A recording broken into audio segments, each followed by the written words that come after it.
It's an easy winner for me on that. Which shoe am I going to pick between these two shoes? Well, I thought it'd be a lot closer before I started testing, but now shoe comparison I've got for you guys today. So we're going to put the Nike Vaporfly 4 up against the Adidas Adizero Adios Pro 4. So I'll go through their similarities, their differences, and their key features, and hopefully from that, that'll give you guys a great indication of choosing the right race shoe for you. But before we get into it, and if you guys want to support the channel, make sure you hit that subscribe button. And with the specs, they're both neutral road racing shoes here. Now, pretty evenly matched there. As you can see in the price, you're going to pay a little bit more for the Vaporfly in the US. Now, big differences here are the weight. So, over an ounce lighter here for the Vaporfly. That's the weight of both these two shoes here. Now, can you feel that? Well, in the hand you can feel it, and when I wear one of each shoe at the same time, I can feel the difference. But when I'm actually running in the shoes, I can't really tell the difference. I can't feel that the Vaporfly is that much lighter than the Pro 4 on the foot. And as you can see there, a bit of a difference in the stack. However, I actually don't think it's that noticeable. And in the uppers, two pretty different materials going on here. With the Vaporfly 4, you get more of a engineered mesh. Now this engineered mesh, it's really fine. It's quite thin. It's quite conforming to the foot as well. Pretty comfortable, but it is incredibly breathable. Absolutely love it. Really structured heel counter ear in the Vaporfly. Around the heel collar, no padding though, like it's quite harsh around that heel collar, but they have got that internal heel pad that is you'll find in all the Vaporfly models. They've got a super thin tongue which is meshed. The tongue is not gusseted, and it's also got that wing fit on top. Tiny bit of padding here on top of the tongue, but nothing much. Lacing system pretty standard. They've got reinforced eyelets. We've got these brand new shoelaces on the Vaporfly, so they've still got those notches that they had in the previous models, but the notches have been shrunk, and now these shoelaces are actually got a little bit of flex in them, and I actually think they do a better job than those previous other notch laces of getting a good lockdown. So especially here through the midfoot where the laces are, it's one of the better lockdowns. These laces are amazing. Now in the lockdown department, in the heel, initially I did get some heel slip, but I have corrected that with the old runner's knot around the top, so that stopped any of that heel slippage at the back. In the fit, this shoe for me, true to size in the length. The width is nice, so it's a performance fit. No rubbing, no issues, and the toe box volume is just about right as well. And in the Pro 4, so what we've got here is what they call light lock. Now this certainly isn't a mesh. It certainly reminds me of the material that is sort of like a parachute type material. It's super thin, very, very comfortable, but it's just not breathable, which is pretty disappointing for a race day shoe. With our heel counter here, totally different. It's got no structure whatsoever here, very flimsy, but around the heel collar, it is got that harsh type finish, which is really similar here to the Vaporfly. I don't know why they're doing that in these shoes, because I know both do cause irritation in some runners around that scratchy heel collar. Again, this has got a pretty similar internal heel pad like the Vaporfly, but it's just not as big. We've got, again, a really thin tongue. However, the tongue here on the Pro, it's stitched into the side, so it doesn't move around at all. It's quite easily to get your foot in, and it lays flat very easily on the foot. Lacing system, again, they got reinforced eyelets, pretty similar to the Vaporfly. Different shoelaces though. These are pretty much like standard shoelaces. There's not much flex to them, but pretty much like a standard type shoelace. They are a little bit thin and fiddly, but once you play around with them, you can get a good lockdown with these laces. The lockdown in general in the shoe, I'm going to say, is certainly better than the Vaporfly, especially around the heel, but I do think the Vaporfly's got a better midfoot lockdown than this shoe. Now in the fit, so this shoe, again, true to size for me, it's about the same length as the Vaporfly. It's probably a little bit wider than the Vaporfly, but probably a little less volume in the toe box. But again, I think it's absolutely true to size. I absolutely love the fit in this model.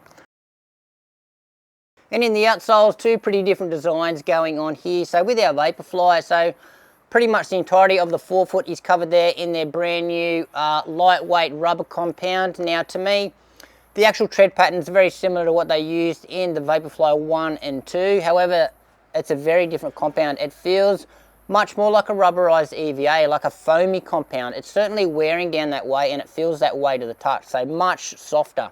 We've also got some high abrasion rubber in the high wear areas at the rear, a little bit of that exposed ZoomX through the middle of the shoe. and a big crevice through the rear there where you can see that exposed fly plate. Now performance wise, the grip in the dry, obviously good to go. Now in the wet, I did take this out in some pretty wet conditions the other day, and it was pretty good in the wet. Very happy with the grip. Durability though might be a little bit of a concern with this brand new softer rubber compound here. However, you're not going to actually take this one out and run hundreds and hundreds and hundreds and hundreds of miles in it before you stop using it for your races anyway. Now with our Pro 4, totally different compound here. So the entirety of the bottom of the shoe is covered, and it's called light traction. Now this light traction, it's this super thin material. We've got a few little lugs on it, but it's just so soft and it's really sticky on the road. In the grip department, excellent in the dry, and in the wet, I tested it in the same challenging conditions as the Vaporfly. It was actually better, so I had more confidence in the light traction, more so than the Vaporfly. In the durability department as well, this is showing pretty much no signs of wear so far, even though I have got more kilometers logged in the Pro 4 than I do the Vaporfly. So yeah, absolutely no signs of wear here, except for the foam on the bottom. But yeah, I've still got a fair bit of wear signs already in the Vaporfly. And in the midsole, so both brands using their own version of super foam. So Zoom X is what they've got in the Vaporfly 4, which we all know, but I do think that this Zoom X has certainly been tweaked or updated from the previous model. Because it looks different to me, it feels different to the touch, and it certainly feels different underfoot. So 2 layers of this Zoom X, and sandwiched between that, they've got a full length carbon plate, which they call their fly plate, which has now also been updated from the previous model as well. It's a bit more of a sharper angle of what we've got going on here. So it starts a bit higher in the shoe and finishes a little bit lower. Now rigidity wise, this shoe, pretty stiff shoe as you'd expect with the carbon plate, but there is a good amount of flex to the shoe, which I really like. Now geometry wise, it hasn't really changed too much from the previous model from my experience. Still a bit more of an early stage rocker, but it's a very gentle rocker. So you don't stand around in this one and feel like you're rocking forward, but certainly no slappiness in the ride here. Totally different in the Pro 4. So Light Strike Pro is the foam that they're using here, and this is a different formulation of Light Strike Pro of what they used in their previous models either. This one is, yeah, much softer. So again, 2 layers of their Light Strike Pro, and sandwiched between their Light Strike Pro, they have got their energy rods. So they're carbon energy rods, they're full length, and they are giving this shoe a fair bit of rigidity. So the Pro 4 is a lot more rigid than the Vaporfly, certainly much more rigid. And a big difference here in the geometry. So although it is a bit of an earlier stage rocker, just like the Vaporfly, this one has got a much more aggressive roll forward, so much more aggressive toe spring. You do stand around in this one or walk around in this one, and you actually feel like the whole shoe just wants to tip you forward. And in the ride, so both these two shoes did feel quite different during the testing process. So how did I test the shoes out? So I did a series of 2 kilometer reps at marathon pace, but I swapped after each 2 kilometer rep. I ended up doing 6 kilometers in each shoe, and then I done some speed reps at the end in each shoe just to get a feel of that top end speed. Now, although both shoes are, yes, they're super light, they're bouncy, they're responsive, just like all super shoes are, but how do they differ? Well, certainly through the heel of both shoes, believe it or not, I felt like I got more bounce, and I felt like I sunk in more to the ground, more in the Vaporfly. So I'm getting a bit more out of the heel of this shoe. But overall, for the rest of the shoe, I didn't feel I got that much of an advantage of the shoe. Yes, it's super light, but it feels much more natural on the foot. Yes, it's a very smooth ride as well, but I did not get the propulsion feeling or that propulsiveness off or the power out of the forefoot, which I got out of the Pro 4. So that was a big difference between these two shoes. Just this rocker geometry here, I didn't realize how much of advantage or how much I like a rocker in a shoe, and how much more power I feel with a rocker, and how much easier it is for me to run at speed and to get to speed with a rocker, more so than a natural feeling shoe. So yes, I felt like, I felt faster in this shoe. I felt like I could lock into the paces at this shoe, and I got to the paces easier at a relatively perceived lower effort. So that was a big eye-opener to me between these two shoes. So even though this one is a fair bit lighter, I felt faster and more efficient in the Pro 4 each time. Yeah, blew me away. Now, in the stability department, I felt like they were pretty much about the same in the stability department. I didn't feel either was super unstable, but the testing was done in some super wet conditions, and I did mention it before, in the outsole, I did feel a little safer, certainly in the Pro 4 over the Vaporfly. But overall comfort of each ride I thought was about the same. I think they are both super comfortable shoes, but yeah, just that top end speed, which one did I feel faster in, which one did I feel more efficient in, that was the Pro 4.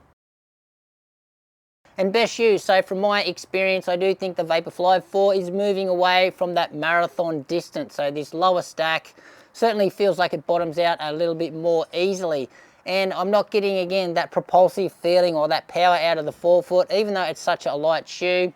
I do think it's going to be reserved for the shorter distances now, 5K, 10K, yeah, probably up to the half marathon, but if I'm going to pick a marathon shoe, I'm going to go for the Pro 4. Certainly this one, love this one at marathon pace. Also go for this one at the half marathon, and also I'd still use it for a 5 and 10K as well. It's just an all-around great shoe. And just wrapping up the comparison here between these two shoes, and what really just stood out to me during the testing process is just how beneficial the rocker in the Pro 4 is for me and my running style, more so than the more natural and lighter feeling shoe of the Vaporfly 4. So yeah, I just felt like, especially when I went from the Pro 4 back into the Vaporfly, I felt like I wasn't getting anything out of this Vaporfly 4, especially through the forefoot.